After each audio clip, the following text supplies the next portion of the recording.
Hello, Amber. How are you doing today? I'm very well, thank you. How are you? I'm doing fantastic, thanks. So we're just here to discuss a bit about Retrofit Assist, what it does, what kind of company is it, how does it help with clients, and also a bit about Airtight Solutions, to do a little plug there. Could you tell us a bit about the Retrofit Assist program, what it does? Yeah, for sure. Retrofit Assist, we're essentially a retrofit concierge service. So the whole purpose is to support homeowners through their energy efficiency upgrades from start to finish. And our program is facilitated by Community Energy Association. And we're a nonprofit that works in BC to help communities conserve energy and plan for a climate resilient future. And yet we work with different municipalities in BC to offer our program. What would you say are the main objectives of the program, and what kind of support does it provide to the homeowners? So the main objectives, let's say, is just to help people in communities achieve their energy efficiency goals. It's definitely something that's becoming more of a priority for people as we kind of witness climate change and utility bills are getting more expensive and things like that. And in terms of the support we offer, we do a lot of different things. So one of them is we help homeowners get an EnerGuide evaluation on their home, which is basically just an energy assessment that helps homeowners identify where they can improve their home in terms of energy efficiency. We connect homeowners with local contractors to do the work that they want to do. We review quotes for them, make sure that the products that they're installing are eligible for rebates. And then we help homeowners navigate the whole tricky rebate process as well and make sure they're really maximizing all of the incentives that are available. Why would you say energy efficiency is important to homeowners? I think people are seeing their energy bills get a lot higher. Summers are getting hotter, winters, they're getting more cold snaps, they're going lower in temperature. And I think people are really starting to want to prioritize comfort in their homes. And they're realizing that they need to be looking at energy efficiency to be able to provide them with that comfort. I think energy efficiency is also becoming important in terms of property value. More people are looking to buy energy efficient homes, and things like solar or new windows and things like that. It provides longevity to a home, and I think it gives people the idea that their home is future-proof and they can be comfortable for years to come. So how does Retrofit Assist collaborate with contractors like ourselves, like Airtight Solutions, and what has your experience been like working with them? So we onboard contractors onto our program as well, and they're called like Retrofit Assist authorized contractors. So when we're sending out a list of contractors for homeowners, when they're at the quoting stage, we will send out that list of Retrofit Assist contractors.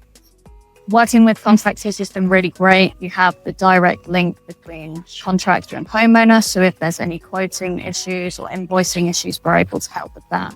I often find that contractors can be confused sometimes with the rebates as well, because they're always changing and it's difficult to keep up. So we often support contractors with navigating the rebates, keeping them up to date with changes, helping answer any questions they might have or their clients. So yeah, it's worked out to be a really kind of beneficial relationship to have that direct partnership.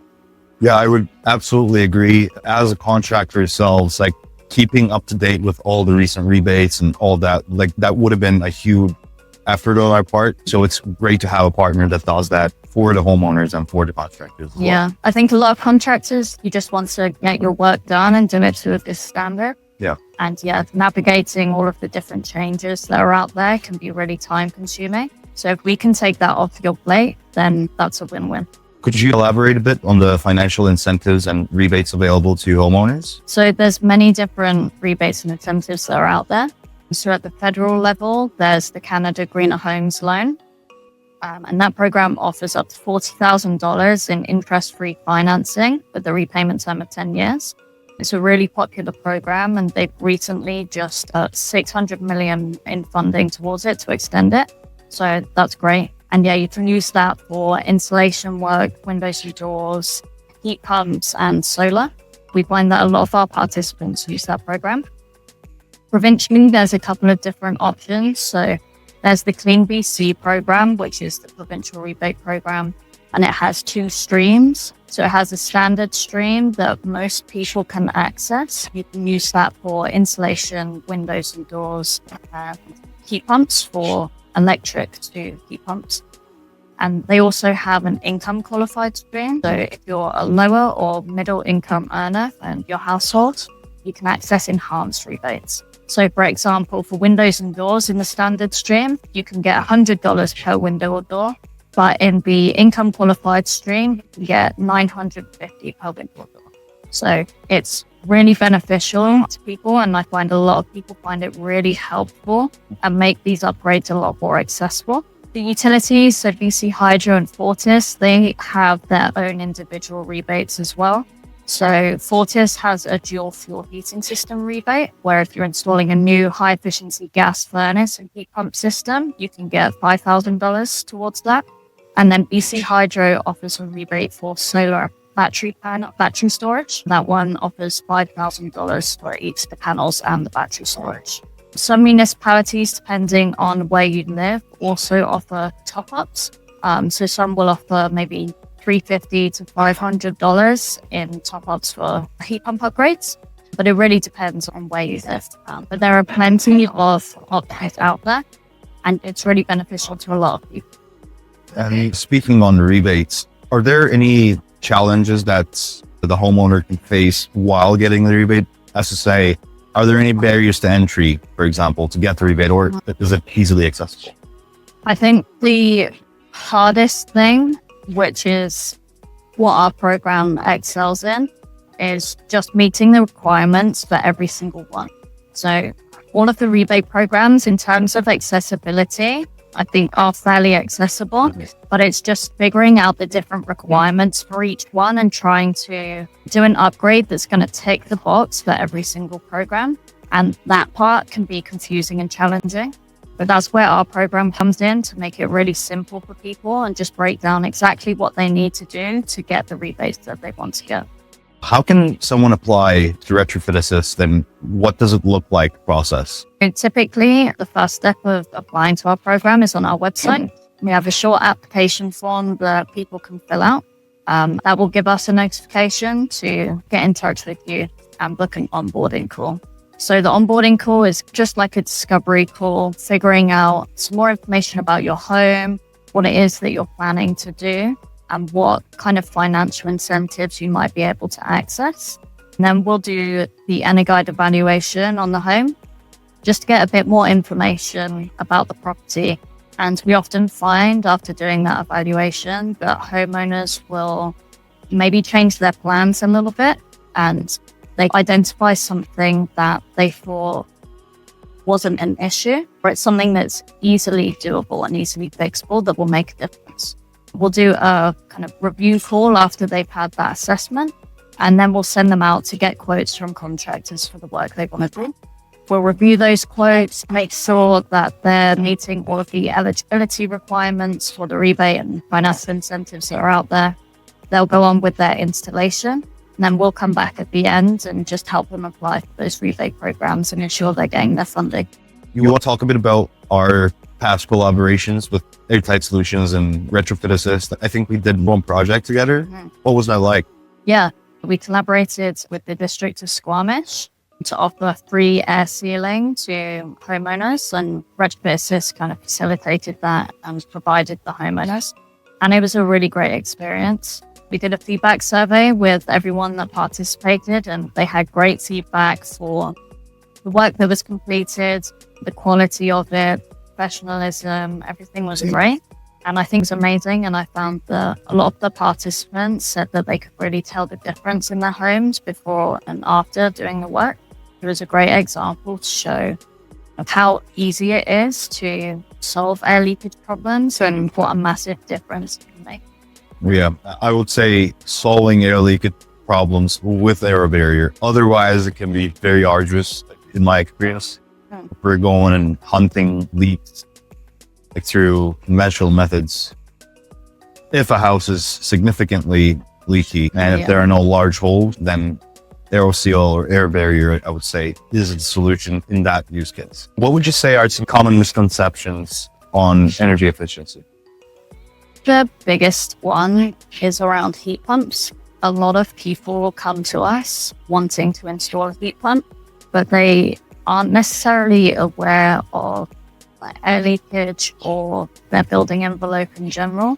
And so a lot of the times after they do the EnerGuide assessment on their homes, they realize that there are massive gains to be had by looking at the building envelope, whether it's insulation or reducing the air leakage. And we find a lot of people tend to change course a little bit after they've realized that. There's a lot of marketing out there towards heat pumps, and even the way that the rebate programs are structured, there's way more funding out there for heat pumps than there is building envelope upgrades. Our kind of job in that process is just educating people and making sure that they have that foundational understanding of building science so that they can make the best decision for their homes. We don't necessarily want people to put heat pumps in really leaky houses and then find that their utility bills are higher than what they were before. So hopefully by providing that education, we can help reduce those misconceptions and educate people. What kind of feedback have you received from homeowners that have participated in the program, and how has the program impacted their lives and their homes? Generally, the feedback's been really positive. The common thing that we hear is that people either wouldn't have gone through with their upgrades or they would have given up along the way without the support. That's just from the challenges of the rebate programs and trying to maximize all of the opportunities that are out there. People are typically more comfortable in their homes once they've done the upgrades. They're glad that they did them. They can really feel the difference in comfort. Hopefully, for a lot of people, they'll also see utility bill savings over time as well. But yeah, generally the feedback has been really positive. It makes it really rewarding as a job as well to know that we've been able to help these people be more comfortable in their homes, which I know is a big thing. Yeah, I would agree. Like, it's always so rewarding when you see, okay, I've done a job and that has positively impacted someone else's life. I think one of the best things about being in this field that we work in, we impact people's direct comfort in their home and their day-to-day lives, and like we reduce their bills. Energy efficiency in that aspect is a rewarding job, I would say. Yeah, absolutely. I agree. I think it's something that people don't necessarily think about in terms of helping people. It's not like the obvious one, being a doctor or something like that. But yeah, it's a nice way to be able to help people a little bit and also do something great for the environment as well. Yeah. Kind of trends or developments do you foresee in the future in regards to the field of home energy efficiency? And also, how do you think those will influence and impact the future of the Retrofit Assist program? I think it's a difficult question. And right now, especially, it's really uncertain. Like, we've got things like tariffs, we've got a federal election right now. There's so much going on that it's really difficult to predict what's going to happen, especially in terms of the rebate programs and things like that. They really can change very quickly and with little notice. But a good thing about our program is that we're very adaptable. So wherever we see a need, that's where we'll focus. So for example, like I was talking about earlier, a lot of marketing is around heat pumps, but not necessarily building envelope. So that's one area that we try to focus on to fill that gap. We're also looking at more health and safety things like radon. We're looking to increase awareness about that as well, because it can be a big problem in some of the communities that we work with. Really, we're just looking at filling in the gaps where there's need, and we'll evolve our program as it's needed, depending on what happens in the larger scale.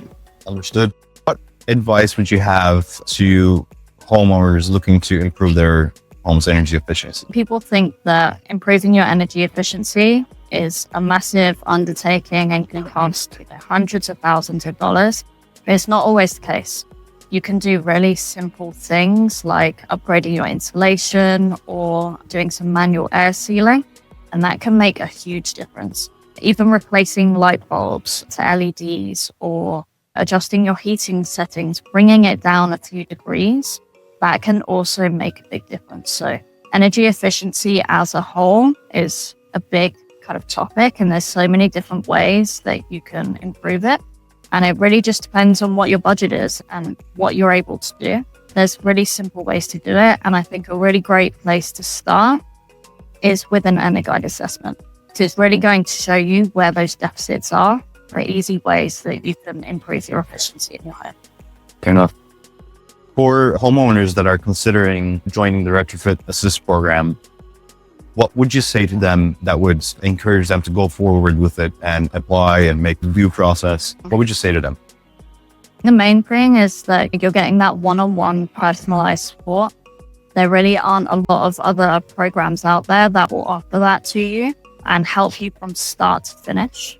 As well, the Guide evaluation, typically they can be quite expensive, around $600 to $700, but we're able to offer it through our program at just $99, which will be difficult to find anywhere else. To get that information about your home and know that you're making the right decisions for a really small fee, I think it's a great opportunity to get involved. Absolutely. Yeah. One thing we talked about earlier was our collaboration and working with the District of Squamish and Youth Climate Corps, manually sealing some homes in Squamish. Can you tell me more about that collaboration and how you guys found that experience? Oh, sure. Yeah. The experience for us was really refreshing and good. It also taught us a couple of things as well. I just have to say that working with the Youth Climate Corps specifically, like the people there, the participants, they were very eager to learn. They were absorbing information basically, and anything that we said, like they were paying extremely close attention, and they did a great job replicating and understanding what the fundamental issues was. It was a multi-day project. And after, let's say we did a couple of homes at first, and then we taught them a couple of things, some fundamental stuff. Just the days following, they just started understanding the issues themselves and came up with solutions or questions that were really essential. So the group of people that we worked with there, the Youth Climate Corps, they were lovely. They were just amazing. It's always great to see that what you're teaching or what you're trying to convey is well received and they're interested to learn about it. So that was a great experience overall. The only thing I would say is manually sealing 20 homes was a bit under normal circumstances. If it wasn't for training, it just takes a lot of time and efforts. And for a developer to do that, for example, it would cost them a lot of money to identify the leaks and to fix them properly, to address them. It's just a hassle. So that's where AeroBarrier comes in, especially for new builds. For existing homes, duct sealing would be a better approach, I would say, duct sealing and manual sealing, because of just the costs that come with sealing an existing home is so much greater than what it would be at drywall stage, for example. So for someone who's doing some retrofit upgrades on their home and they're looking to do some air sealing work, what's the process of working with you guys and getting in touch and doing this? First stage, what we would do is we would get connected with the client and then do an assessment on their home. So we would just do a site visit, see what the state of the project is, see what the state of the house is. If we have, let's say, personal belongings and furniture in the house, then we would have a period of protection. We would have to prep the house to be sprayed in order for the furniture and the finished floorings or finished surfaces to not get damaged by AeroSeal. And when I say damage, it's just that the particles just fall down onto horizontal surfaces and accumulate over them. It's pretty easy to clean them up, but it's always easier to protect than to clean. The first step would be an assessment. We would have either technicians or a salesperson go to the house, talk to the clients, see what we're working with, and then we would figure out a schedule. So how long the prep's going to take, how much it's going to cost, spray dates. But during that assessment period, we can also come up, let's say, hey, like your house is at, let's say, 3.5 ACH, and maybe we identify certain leakage areas that are very easy to figure out, and we can just spray foam over them, do some manual sealing. And if that serves the need of the client, then that's that. We don't have to do spray. Alternatively, we could try sealing their ducts. So we would do a duct blast test to see what's the leakage rate for the duct lines. And if that's a significant contributor to the overall air tightness of the home in terms of if it's too leaky, then it may be a better approach to just seal their ducts first and then see where we're at. And if it's still leaky or it still doesn't live up to the standards that they want to get a rebate, for example, then we would try manual sealing. If that doesn't work, the last resort would be Aero Barrier. Figure that out as the last tool to be used is because protection costs for an existing home could be a bit over budget for a homeowner. So you want to try and avoid that if it's an existing home that people are living in. If it's a residential new build, then no problem, do Aero Barrier. It's the most cost and time effective approach that you could take. Do you find the duct sealing, or typically do you find that there's a lot of air leakage through the ducts? Is that a very common area that's very leaky in a lot of existing homes? Yes, in existing homes, I would say so. I would say that sealing ducts or having the ducting that is properly sealed and not leaky, it's a hard thing to achieve, I would say. If the house was built in 1980s, 1990s, then the house was built to the standards at the time. Yeah. Comparatively, standards today are a lot stricter, so you'll have better and less leaky ducting systems. So yeah, I would say duct sealing could be a great benefit to people that are doing retrofits. What are the other common areas that kind of show up as main points of air leakage in an existing home? Usually in and around penetrations. So it could be in and around your furnace, around your plumbing. Those, I would say, would be the main leakage areas in an existing home. Wherever there's penetrations, if they weren't sealed up properly after those penetrations were made, you should expect leakage. So can you tell me a little bit more about Aero Barrier or Aero Seal and what exactly it is and what it does? Absolutely. So Aero Barrier X1 is a liquid-based acrylic sealer that we spray into home. So if I explain the process, it'll be easier to understand, I would say. We go and set up a blower door, as you would when you're testing a house, but we positively pressurize the unit up to 100 pascals. And we have nozzles around the house that we place them in strategic locations. And we inject the sealant into the envelope. We atomize the sealant. It just becomes like a fog inside the house. Those sealant particles that are very small. With the help of the pressure, as the air inside tries to go out, it would just carry those particles along with it to automatically find wherever the leakage areas are, slowly accumulate over them. And then that becomes a very durable and fix-it-all solution for air leakage. So it's just a system that uses pressure and stickiness to accumulate over leakage areas and then seal leaks.